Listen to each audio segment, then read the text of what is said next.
Welcome to Energetically Speaking with Ariel Hardy. In our program today, we'll explore some of the most common issues people go to energy healers for, what these conditions look like energetically, and also how to maintain your energy field yourself. Now here's your host, Ariel Hardy. Welcome to Energetically Speaking. I'm your host and energy healer, Ariel Hardy. I have a large angel who just moved into my right to help me with this show today. This is my last live show on the Energetically Speaking series. There have been 13 shows. Well, this is the 13th one. If you have missed any of these shows, Voice America is going to replay them all for the next 3 months. VoiceAmerica.com, 7th Wave channel, all the way through December 26th. You can hear them almost every day right now. They're playing them once or twice a day because as of a week ago, we have 43,433 listeners, woohoo, and downloads, live listeners and downloads. So that was a week ago. So now it's probably up by 3,000 or 4,000. So I'm hoping to hit 50,000 with this show so that we can make a record at Voice America. If you are freaking out, kicking and screaming, having a temper tantrum, pulling your hair because I am discontinuing the show after today because I'm at the end of my contract, you can go to my website, arielenergyhealer.com. You'll hear that a million times in every commercial. And just type your name and your email onto the homepage, and you will be, voila, added to my mailing list. And by September 30th, we should be sending out a shout out through that mailing list saying that the membership website is ready. It'll be called The Healing Room. It's full of podcasts just like this show, but not as long. It'll be short little prayers, visualizations, teachings that you can listen to before bed or before work. So they'll be 9 minutes to 15 minutes long. So I hope you can join me there in The Healing Room. So today's show is a very exciting topic. Well, it will be by the end of the show, but at the beginning, it's going to be a little somber, and in the middle, it's going to be a little scary. So the show is called Death. Nothing romantic about that title. I just want to make sure everyone knew what exactly it was about. My last and final show here on Voice America. So let me just jump in so I have time to say everything. This is a jam-packed show. We ask the angels to move around us, be with us. We ask that they help us to hear clearly what I have to say today. We ask that they help us from this show prepare for death someday so that it goes smoothly for us. Because I'm going to be talking a lot about how it doesn't go smoothly. So we ask that the angels take us to the place of the people I described in the last part of the show, who move smoothly across, easily across, happily across, so that death is like a miracle. All right, I'm going to move some energy. We ask God's presence to be through each one of us in this show as we listen live or a replay so that we are protected. When I go to the middle part where I talk about suicide and murder, we ask that we're protected, that there are angels with us, there's light in us, and that we have no fear, that we walk bravely forward in this life, which ultimately ends in death, which then ultimately ends in life. Okay, so here we go. As an energy healer, I set out to work on human beings. Then I started working on, of course, some animals too. And then, I didn't want to work on spirits when I was training myself to be a healer. I'm self-taught. I would lie in bed at night trying to move ghosts out of my farmhouse, because every night we'd hear these footsteps walking down the hallway because there was this door at the end of it that led to what used to be a porch, like a balcony, before I moved into the farmhouse. Many years before, it was like 100 years old at that time. And I had a baby and a homeschooled child. I couldn't be up all night moving spirits, so I drew the line. I said, no more, done. And this woman, this older healer, warned me. She said, well, you'll lose your gifts if you say no to this. And I was like, okay, well, then show me, whatever. I'm drawing the line. Sure enough, the spirit guides have found a way for me to use the gifts a different way, not asleep, but awake during people's healings. For example, if you come in and my job is to clear you, I'm supposed to connect you to God, to the light, get you grounded, get the energy flowing between heaven and earth, God above you, the ground below you, and get your life moving and feeling happy, and I can't get that unclogged, I can't get you unstuck, I start searching those outer layers around you to figure out what's wrong. So for example, one time this woman came in and her career side was totally stuck on the right. Her relationship side was stuck on the left, meaning that river of light on the right, the relationship river on the left. You can go listen to all the other shows to hear the details on that. And I started searching, why is she still depressed and grieving her dead husband? And why is everything stuck? Why is she not meeting anybody? Why is her career stuck? And I found her husband standing there in the rings around her. He should not have been standing there. So it's one thing to be a spirit guide coming and going, and you're right outside the bubble, the energy bubble, and you're assisting. It's another to be gray, depressed, sad, needing, longing, and you're standing in the field, in the energy field of the person. That's not okay. That's a ghost. A lot of people are like, oh, friendly ghost, or I'm going to talk to my dead husband forever as a ghost. Well, he's not happy and you're not happy because it's too low of a vibration. Unless he goes to God, and you go straight to God and connect to God and the ground and pray for him and let him go and help him across, then the two of you are going to be stuck in misery. You're going to be stuck in depression, stuck in the grieving. So, of course, I move toward him and say, okay, I'm going to move your husband across, and she gets really upset. I did not come to an energy healer for you to disconnect me from my husband. I wanted you to make me happier. Well, the way to make her happy was to disconnect them temporarily to move him across to the other side so that he could be one with God, advance, clear himself, heal, and then come back as a spirit guide. Took me forever to convince her, and there was no stopping it. Spirit guides moved through my hands. I couldn't stop it. It was just happening whether she liked it or not. So the first place, if this ever happens to you where you come in and you have someone stuck in your field who didn't cross over and you're still clinging to each other, you know, what the first thing I'll do is I'll go to your dead loved one and I try to explain it to them. And I actually have you explain it to them too. So I have you explain, I promise you'll come back. If you just go, you missed it. You did not go to the light. You missed it. You are stuck. You are in a gray place. And so after I explain the whole thing to them, then I begin working and I clear them. So I get the heavy emotions off, the need off. I disconnect them from the living so that they can cleanly move across. They should be in their own bubble, their own energy field. Then I start calling in their spirit guides because their spirit guides gave up. We have free will. So if you don't go with your guides, the spirit guides finally say, okay, we have better things to do. We have a lot of people who really want our help. So if you don't want our help, we're going to leave. So they do. So then you're on your own. So what I do is I have the person on the table pray with me. I use their love, their energy of love to help assist, to help call in the spirit guides. We kind of beg them to please come back. And then I talk to the person who's dead and have them kind of begin to trust their guides again. I have to sometimes introduce them, like, these are your guides. Have you never talked to them in your whole life? These are your guides. This is who you're supposed to be relying on after death. So please practice during life so that when death comes, you're ready. So then I tie the spirit guides into the dead person so that they don't lose track of the person when they travel across through all the levels and layers into the light. So I have to tie them together with ribbons of light. We're like that now. Our spirit guides are tied to us, especially if you've had an energy healing. I tie them in so we can communicate quickly and easily and so we don't lose track of each other. So then the spirit guides begin working on the dead person's energy field.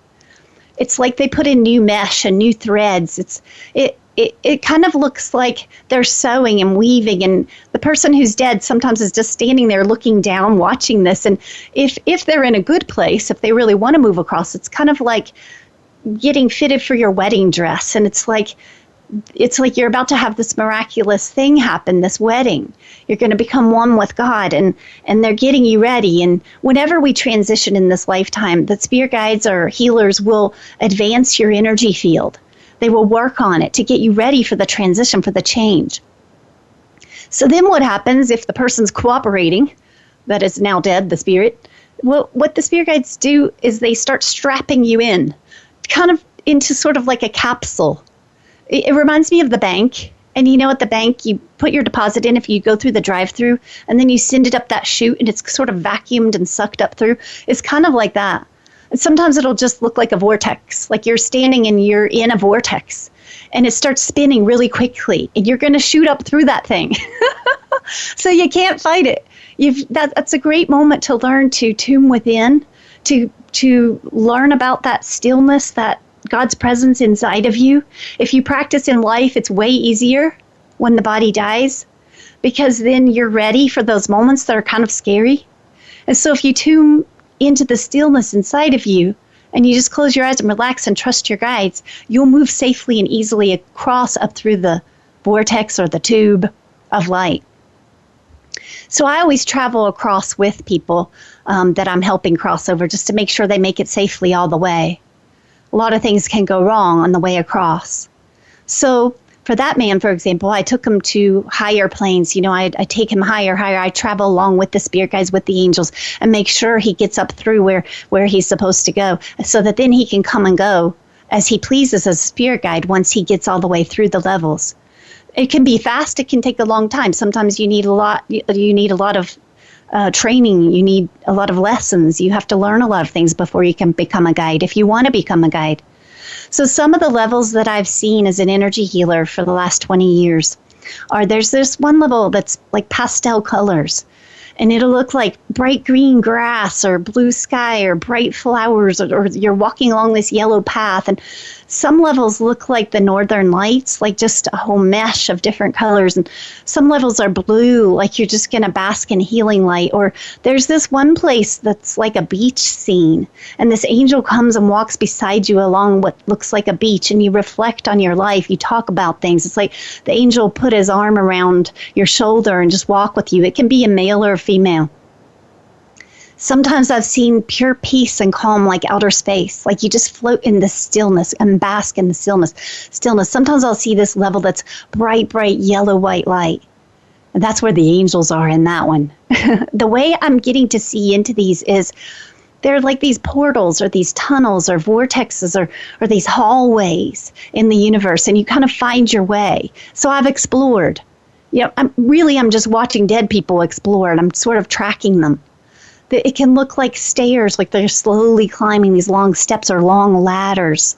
And the entrances into the different levels can look circular, like a vortex or a tube.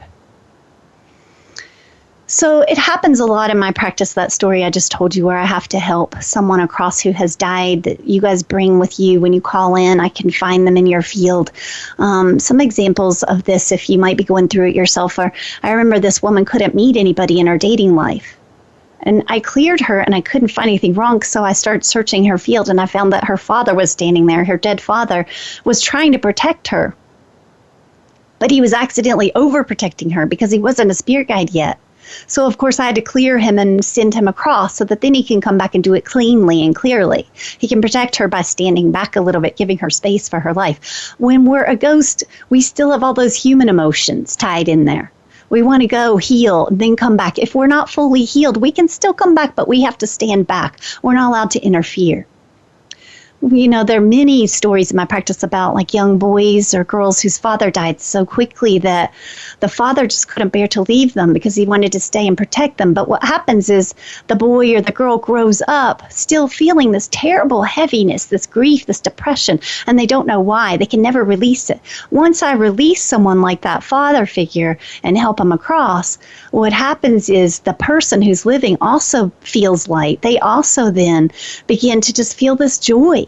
So as soon as I cross the person you love over, you get to feel what they're feeling, this miraculous freedom. There are many times in my practice where I have seen scenes of someone just screaming and kicking and biting and not wanting to move across. And the reason that's happening is because I'm begging the angels and the guides, please take them across, please. And the person on the table is asking because they love them so much. And so what the angels and guides will do is they'll actually act like the police and come in and sort of escort the dead person out. Like they'll take each elbow and just drag them out as they're kicking and screaming. But if we weren't there praying for them and we weren't there loving them and asking and praying over and over and begging, they actually would just leave them there. That's what free will is all about.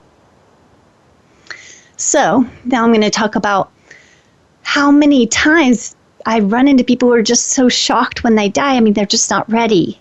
They're just completely devastated that it's happening. So this woman, her best friend called me, and said to me, "Oh my gosh, my friend is in the hospital. She's had a brain aneurysm. Please help us to help her across, or help her to stay, whatever's supposed to happen." And I got in there and I found that she was having trouble getting out the top of her head, because that's typically where you would move up and out. And it had such an injury in it and bleeding that I had to take her out her solar plexus instead and up and out. And then as soon as I got her across to safety to the light, she was in this yellow plane. And I remember being on the earth. I was doing this out in the yard, and I looked up and I saw the yellow grids above me. And that's the plane she was on. She was on the other side of those. She was crawling on her hands and knees on those grids, and she was looking down to earth, and she was screaming, "No, no, no." And she was reaching for her husband. So sometimes we're just not ready. One time there was this horse. This woman said to me, "I have to put my horse down. I'm sending a man to shoot him today. He's so sick. He's so injured. He's so old. Will you please make sure he's ready to go across?" Well, I couldn't get to them. By the time I called, the man was walking toward the horse with the gun. So I quickly worked on the horse as if I was an energy healer, an angel, putting on like that wedding dress, like getting the energy field just right to help the horse transition. And then all of a sudden I just fell to the ground on I put my face down, I just lay face down on the floor and covered my head, and I heard the shot. And then I saw the horse shoot over my head. And so I followed the horse. And the horse went to where it was supposed to go, the beautiful green fields and the colors and the bright blue sky. And it could have just run and galloped and been free, but instead it just began pacing back and forth at what looked like a fence, which was really the layer between us and the horse. And it was looking at its owner like, I need to get back to you. I need to get back to you. And so what I did is called in an angel and asked that angel to please coax that horse along. And the angel talked to the horse and tried to use different lures to get the horse to follow it. And it got it to go with it and trust it and to go out into the field and away. So, as you can see, dying can be this pretty tricky thing. It can be a fast thing. As an energy healer and as people who love those who have died, we need to pray for them, pray that the angels are with them. And as a human, we need to connect always so that we are ready when the time comes. Stay tuned. After the commercial, I'm going to talk about suicide and murder. The Voice America 7th Wave Channel. Do you sometimes feel stuck, blocked, or simply not yourself? Do you want to feel happier, brighter, and lighter? Ariel Hardy, energy healer since 1996, can help by reconnecting you energetically to God, to the earth, and to your own spirit. Ariel can help heal the heart wounds from hurtful relationships and help get you back into your body and your power after experiencing life's traumas. Ariel can work on you anywhere in the world, communicating with you as she works through phone or Skype. Please visit the contacts page at arielenergyhealer.com to request an appointment.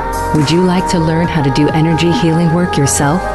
Self-taught healer Ariel Hardy has created instructional videos for you to learn from. In these videos, Ariel shares tips and tricks of the trade from her unique style of healing work. Please visit her videos page at arielenergyhealer.com. That's ARIEL energyhealer.com.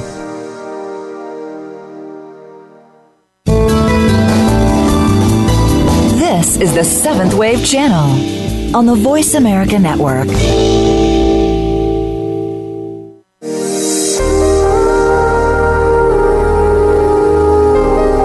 You are listening to Energetically Speaking. Ariel Hardy would love to hear from you with any questions or comments about the show. Send an email to Ariel at arielenergyhealer.com. That's ARIEL at arielenergyhealer.com. Now back to Energetically Speaking.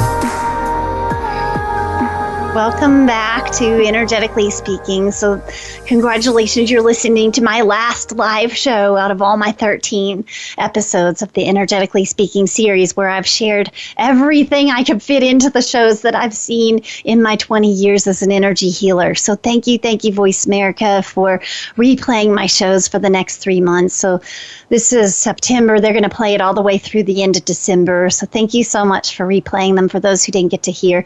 If you want to hear new material, prayers, visualizations, small, short teachings, there will be a membership website called The Healing Room. I hope you can join me there. Sign up on my website, arielenergyhealer.com. Sign up on the homepage so that you get that mailing list for The Healing Room. So we ask the angels to come around us, protect us through this part of the show. I'm going to be talking about some pretty scary stuff. We ask that all fear is removed. We ask that none of us go into any kind of fear and trauma. None of us lie awake at night worrying about this section of the show, but that we learn what to do to prevent it. We learn what to do to stay in the light. Thanks be to God. Thanks be to the light. All right. So sometimes people get lost out in the universe. So I taught you how I clear people beside a human when you call in for your session and they're stuck as a ghost. But sometimes people are lost way, way out there in this cold gray place. And the way I know this is I've tracked them and found them. And it's really hard for me to get them out of this level. It's really silent there and kind of echoey. It's like they're lost in sort of a void and they can't think. And they sometimes have been there for years and years and years. It's like they're in a dream and they just can't seem to wake up from the dream and they're not happy. They don't feel any light. So when I find this, what I do is I use your love for them and I use my prayers to call on the angels, the archangels, to please help us. And when the spirit guides and angels start trying to move the person, if we have any trouble and we can't get them out of there because they're just so stuck or they don't hear us or they don't recognize their spirit guides, they don't know who they are, what I do is then I will go to the big guys. I start calling in whatever archangel will come in. And when one comes in, they usually look pretty pissed or annoyed at me for calling them in. They're like, there's that lady again. What does she want now? We already tried. So if someone's stuck in that gray level, believe me, the spirit guides, angels, they tried. They tried to convince them to go across. They tried to get them to go through the light, through the tunnel of light to the light. They tried. And that person did not listen. So at this point, everyone gives up on them. And so they stay there. It's your love and our prayers. An energy healer that knows what they're doing, knows how to get them out of there. That is the only way I know of to rescue someone in that level. So when the archangel comes, he waits to see, are we serious this time? And so I don't call that archangel till I've done everything I can to get the person out myself. And basically, when the archangel takes them, sometimes they just sort of like, the archangel's huge, and they'll just sort of put them up under their arm and like take off flying with them. Like even if the person's kicking or screaming, like they'll just kind of drag them. Sometimes they'll stop and wait a while. Like they'll look at their wrist, like they're looking at a watch. Like, I don't have all day. There are tons of people out there asking for my help. I don't have all day for this. Do they want to come or not? So, I would say that the lesson in this is to just make sure you're constantly talking to your spirit guides, your angels. You're constantly connecting with God's light. You can go back to some of those previous shows I've done to learn how to do this, like the first 2 shows, because you want to make sure that you don't get stuck in one of those levels. Because what if an energy healer doesn't find you? What if you're stuck there and you can't get out? Let's talk about suicide. So we ask the angels to come in and just protect us all as I go into this. We ask that all fear is removed. In the name of God, in the name of the light, let me move some energy.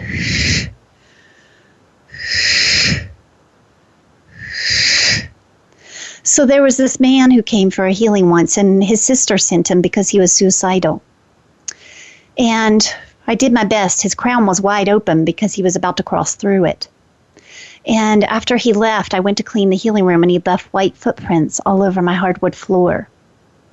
And as I knelt on the floor and cleaned them, I thought, he's going to die. And sure enough, he got super drunk within about 20 days of the healing. He was an alcoholic. And when he got drunk, in came the demonic presence that would love to take over his hand and would love to make him kill himself. They feed off of that. So let's talk about substance abuse. When you are drinking or you are doing drugs or marijuana, or you might think, oh, I'm fine, I just want to numb out. But what you're doing is you're saying to the universe, something, please take me over. Just take me over right now. I give myself over to this chaos. I give myself over to this low vibration. Just take me over. And it will. What happens over time is all the protective screens around you start deteriorating. So then you don't even have any protection. You can learn about those in other shows. So basically, I tracked this man to see what happened when he killed himself. And I saw this huge, dark, black presence standing behind him with his hand through the man's hand and pulled the trigger. So when people are killing themselves, they're not really doing it. It's a dark presence that they've accidentally pulled in around them, and they're allowing to use their own body to do these things. One time a woman called me hysterically crying, saying that her cousin was in a coma. She'd hung herself in a mental hospital. And before she died, she was asking, please, please, I need an energy healer. I need an energy healer. Because I had worked on her twice before, like a year or two before when she was in college. And she knew that she needed cleared. She knew something dark was in her, around her. So they left the room in the hospital and she hung herself. So by the time the woman called me, the girl in her 20s was in a coma. We ask that all fear is cleared. We ask all dark presences are cleared from us as we talk about these things. So I never talk about these things. This is why I waited till the last show. When I do an energy healing like this, I don't even take notes on it. I just walk away. I go outside. I get grounded because you don't want to call this shit in around you. So we ask the archangels to protect us because I need to tell you guys all about this because you need to know. We ask the angels to be with us. So when I tracked her on the phone with her cousin and I searched for her in the universe, I found her. She was zooming at top speed through the universe, flying, not with an angel. Usually you'd be flying along with a beautiful archangel, just saving your ass, saving your life. And instead, it was this demon, this black flying shape. You know what those black fish look like in the water, and their fins kind of float in the water and waver back and forth? That's what demonic presences can look like, only they're larger than life. They're like 4 times and more the size of a human, and they can take you. And they were taking her, and I tried, I prayed, I called, I could not save her. Let's talk about hell as punishment. Let's talk about why do some people go someplace, some another? Like, was she being punished if she goes into this dark place? What is that? So basically what you're creating here, you're going to create on the other side when it comes to demons, demonic presences, dark energy. So if you have dark energy in you here, and you go and kill yourself to get away from that heavy vibe, you just want to free yourself. You can't stop the negativity. You can't stop wanting to die. You can't get out of it. So you just want to kill your body. It never ever works because that demon has no problem following you to the other side. In fact, sometimes I've seen that demonic presences will follow someone into this lifetime from another lifetime. And it's a huge victory for me when I can detach that entity from them and from their family and from their lineage. So basically, suicide does not kill off the pain at all. In fact, it makes it way, way more real. It's like you're on the other side and everything there's made of light. There's no table and chair. There's nothing tangible. And so you're just sitting there facing this demonic presence constantly all the time. You can't wake up. You can't sober up. You can't make it go away. You have to deal with it. You have to face it. So face it here, face it now. Listen to some of the other shows to learn how to do that. The one on teenagers is a good one. So the reason people can't go from a hell level, like a terrible demonic level, and I'm just using the word hell because that's what we know, but the reason they can't go from that level up into some of the higher levels or take that demonic presence with them into some of the higher levels that some people would call heaven is because you can't contaminate it. It's not a judgment. No one's judging the person. No one's judging the person who committed suicide. They're feeling bad for them. But we can't take them into the wings of the angels up into the high levels of light, because you can't take the dark into that light. It's a pure, pure level. So you can't get in there until you have completely cleared. And you can. It is possible to go from level to level and work your way up on the other side, even if you didn't start out that way. That girl who I saw flying with that demonic presence, the last time her cousin called in, I saw her sitting with a female guide who is teaching her and talking to her and helping her. So she will make it someday. We keep praying. She will make it to the higher levels. I don't know how she got out of the grips of the dark energy. There was one session where I cleared something very dark around the cousin, the living person, and that could have been the moment that she was set free. Sometimes I don't see clearly exactly what's happening. I'm just staying one with God, clearing anything dark. There was this teen boy I talked about in my teenager show, and I promised you guys I would tell you the story about what happened to him after he died. So he's the one, remember, who killed his mother and his 3 siblings. We call on the angels and archangels to protect us all while we talk about this. We are not calling this in. We ask for boundaries around us, space around us. We ask the angels to protect us all as we learn about this. His mother, his grandmother, his aunt, uncle, cousins all came for healing. So the minute he shot them all and then killed himself, shot his mother and his 3 siblings, then killed himself, his family started calling me. So basically what happened is he was a really sweet boy. They were a sweet family, and he had been very depressed. And so, of course, like most teenagers, he was on his technology well past midnight. And he had gotten involved in a satanic website. This was in the police report. But all I knew is there was something very, very dark that had caused him to do this. It wasn't the sweet boy. Something had gotten into him. Teenagers are like a sponge. You can go back to that other show on teenagers to learn all about how to protect your teen, how to clear your teen. They're weak. They're like little kids. They're weak.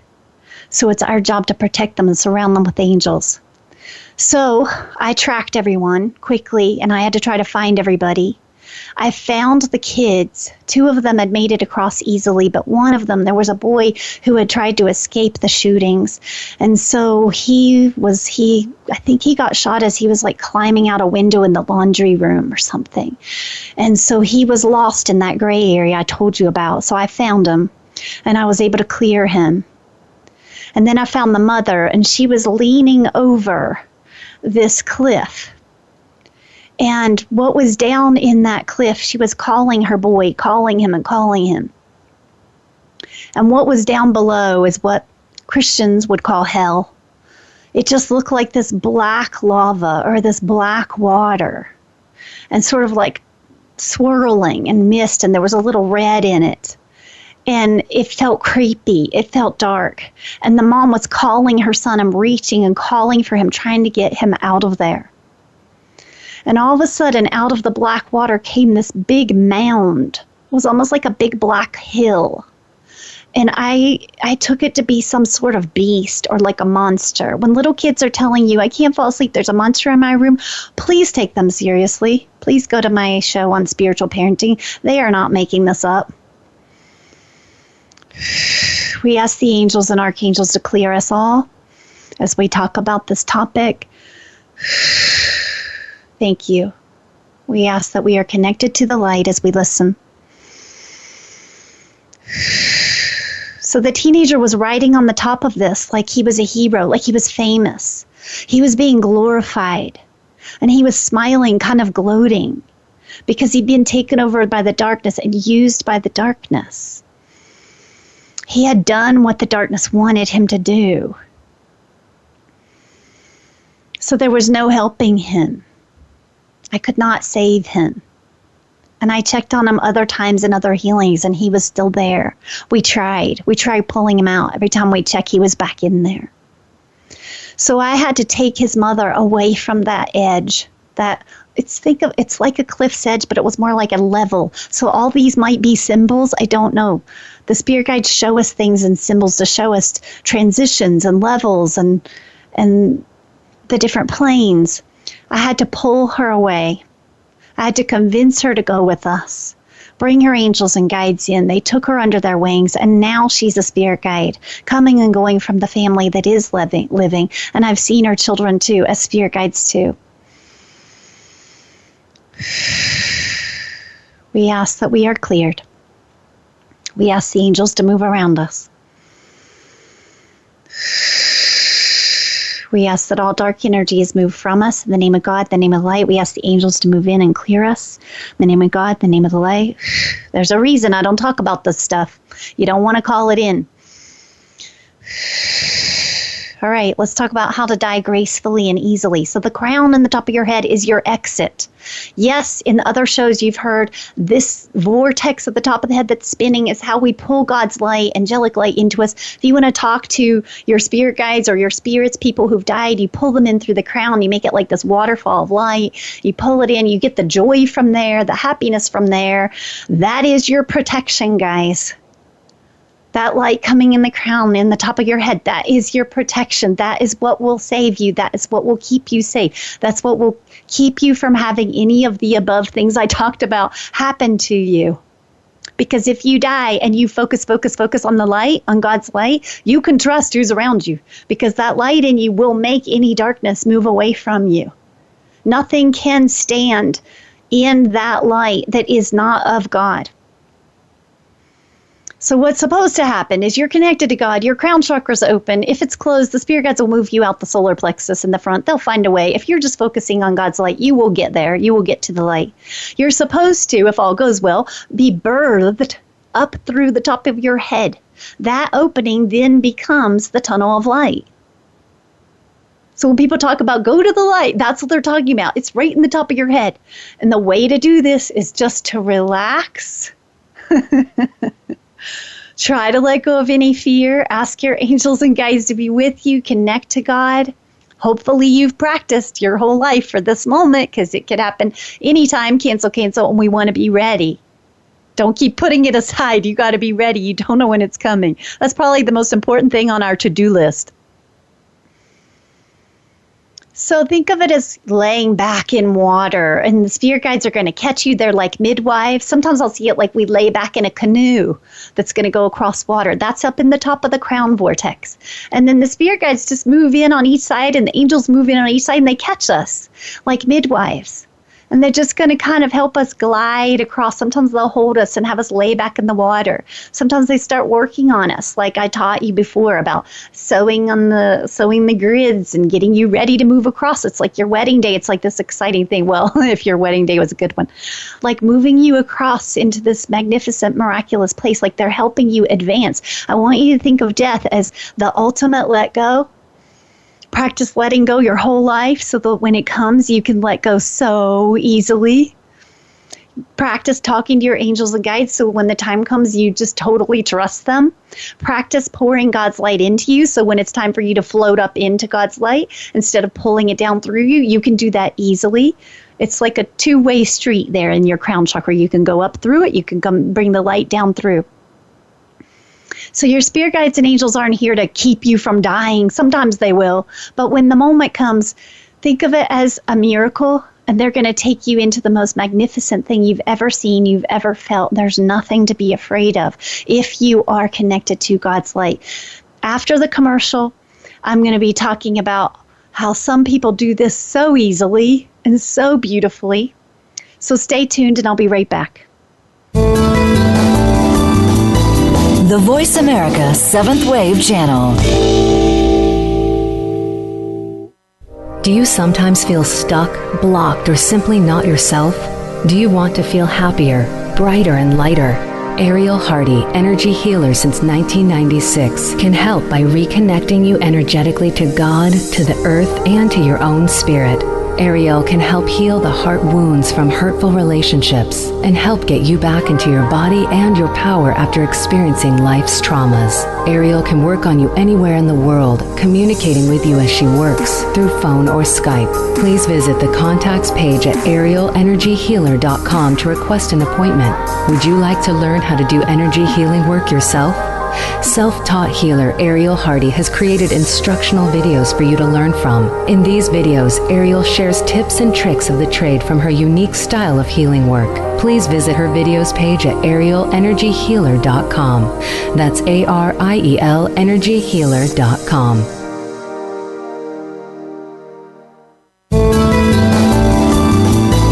This is the Voice America 7th Wave Channel.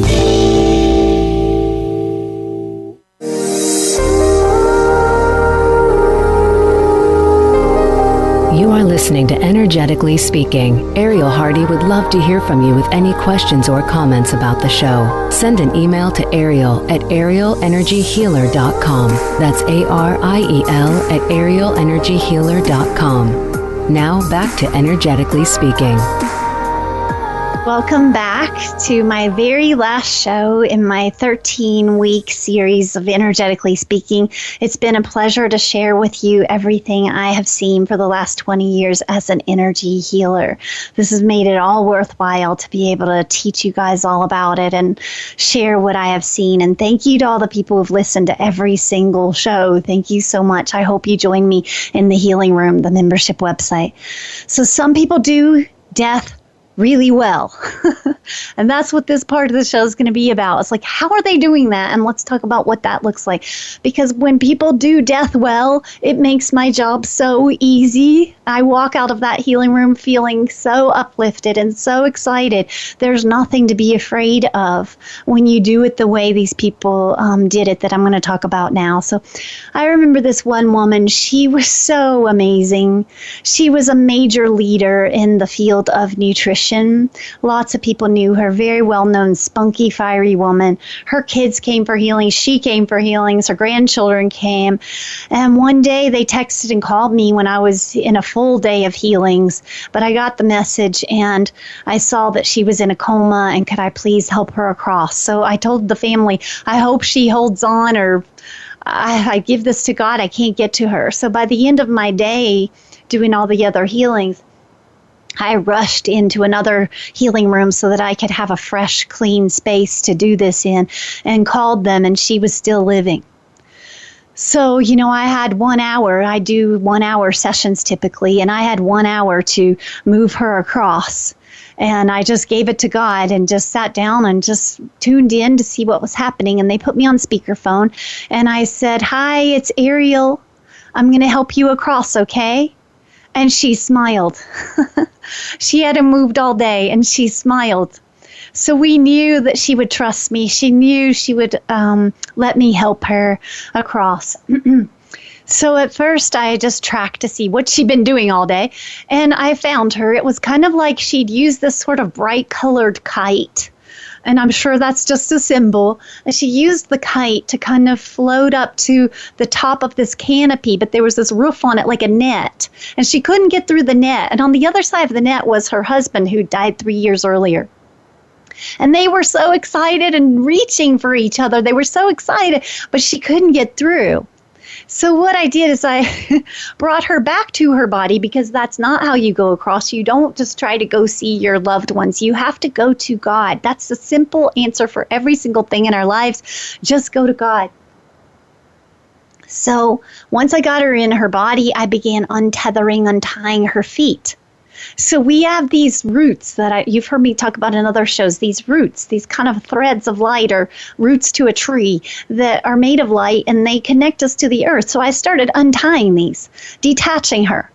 And her children started saying, "Oh my God, she's moving her feet." And she started taking her feet and rubbing them on the ankle of her other foot, like kind of like if you were trying to scratch your ankle or foot or get some socks off of your feet that were too tight or you wanted to get them off.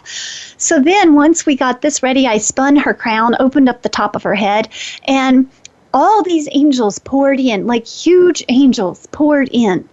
That's not the norm. You normally would not have a ginormous army of angels show up at your head when you die. And then she popped out the top of her head and she stood with them and she looked exactly like them. And that is the moment in my practice that I learned what an angel on earth looks like. She was an angel on earth. She looked just like them. They all looked at me. They all turned and whooshed out like this huge wind, and everyone flew at once. And I thought, okay, I have now seen that. I don't believe what I hear. I don't read all the books on healing work and stuff. I have to see it to believe it or teach it. And I got to see it when they say, oh, you're an angel on earth. You really are. You really are stuffed into this little body. There was this one woman in my practice who wanted to live to 100. So soon after her 100th birthday, she had a heart attack, and her daughter called me to help her. Her daughter, her granddaughter, and her great-grandchildren all had come for healings. When you live to be 100, your entire lineage can be coming for healings. And so in her lifetime, she'd just been this wonderful giver. They all adored her. She was just this woman that everyone loved. She used to pull people into her home and take care of them all. The minimum people she would have in her home would be 6 to 8 people that she'd be cooking for and caring for. And she used to be a teacher before that. And she was just this grounded, great personality. And so what I did for her daughter when she died is I tracked through the universe. I kind of searched and searched, and I ended up going up and up and up and up looking for her. I ended up climbing this tall yellow ladder. I'm sure it's a symbol. And I climbed to the top of it. And when I peeked over the level, it was like the floor was glass, this beautiful, sparkly, clear level with like a glass floor.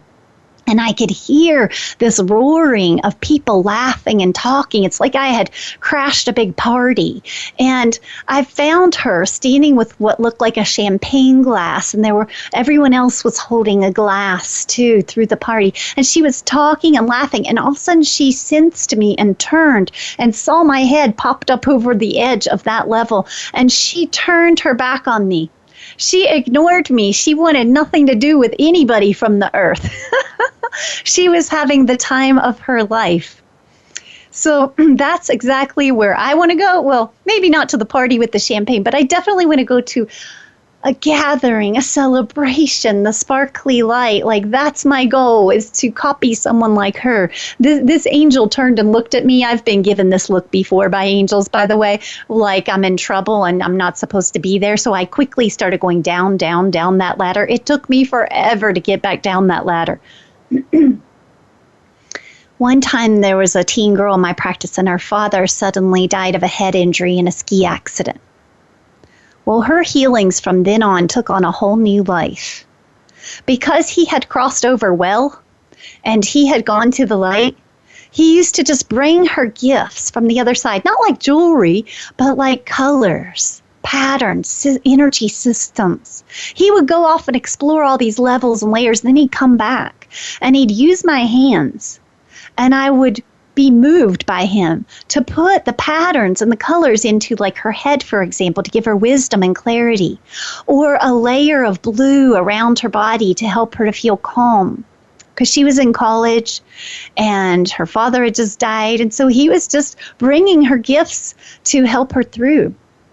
So she would come for the healings knowing that her father was probably going to show up. One time he sent a huge angel to stand by her as a bodyguard because he couldn't be there because he needed to keep going. You need to come and go as a spirit guide. You need to go and advance and go higher and learn about your life, learn new things, explore, and then come back and check on your loved ones.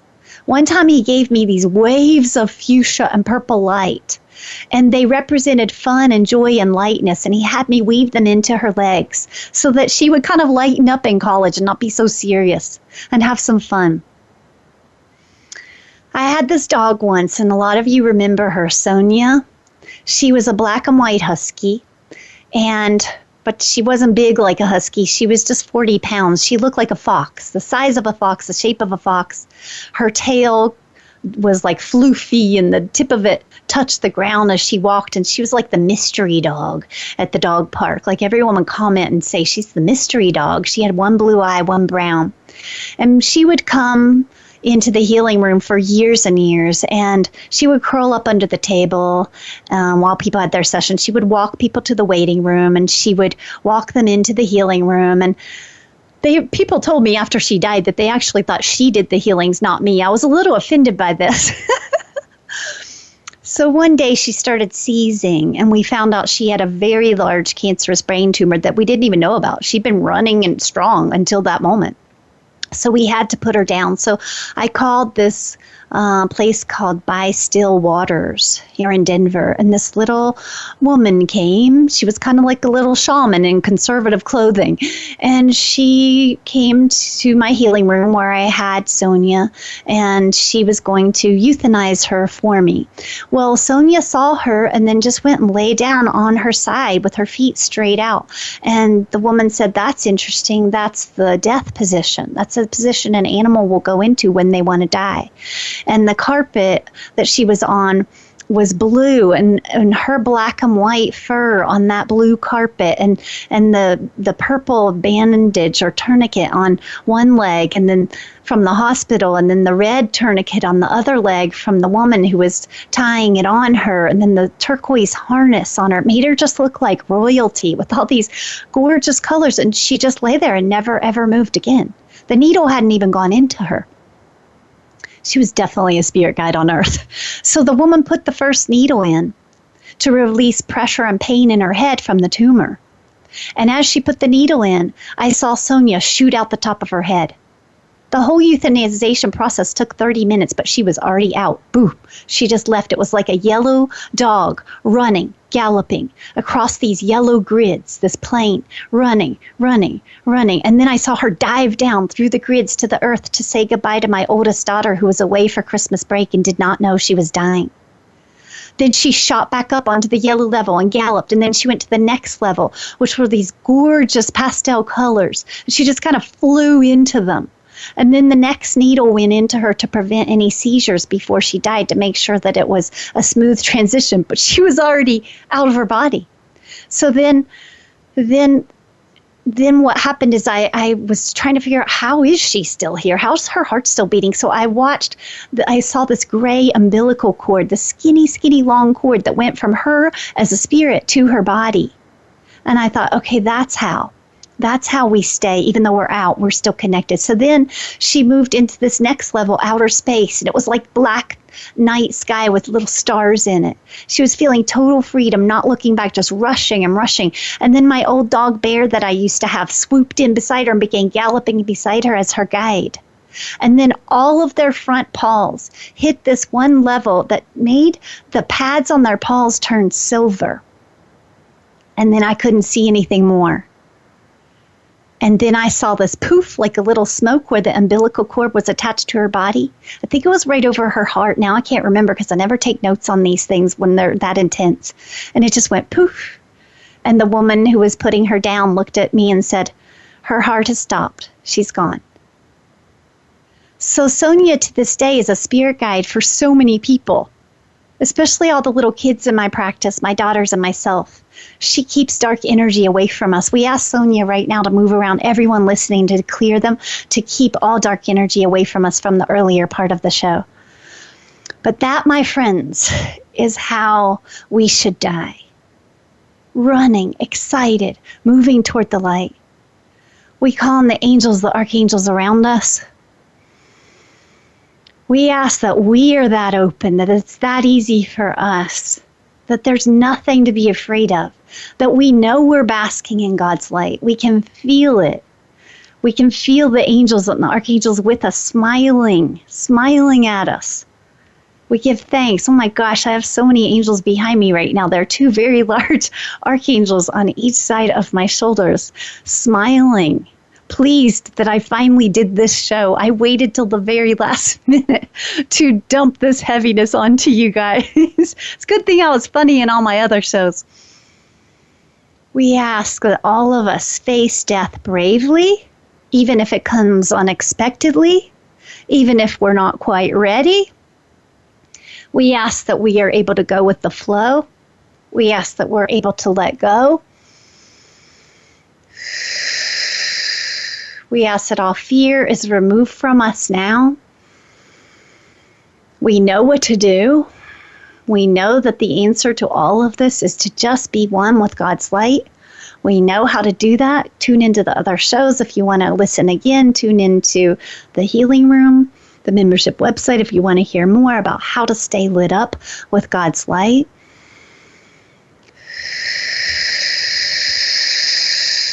I'm going to pour light through us right now.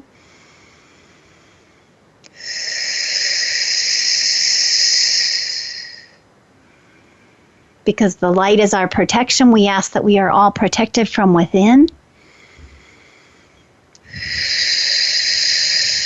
We ask that we feel powerful. We see death as miraculous. We protect our young. We pray for those who have crossed. We keep ourselves surrounded by angels, spirit guides, and God's light. Thanks be to God. Thanks be to the light. I love you all. I'll see you in the healing room. This is Ariel Hardy, energetically speaking.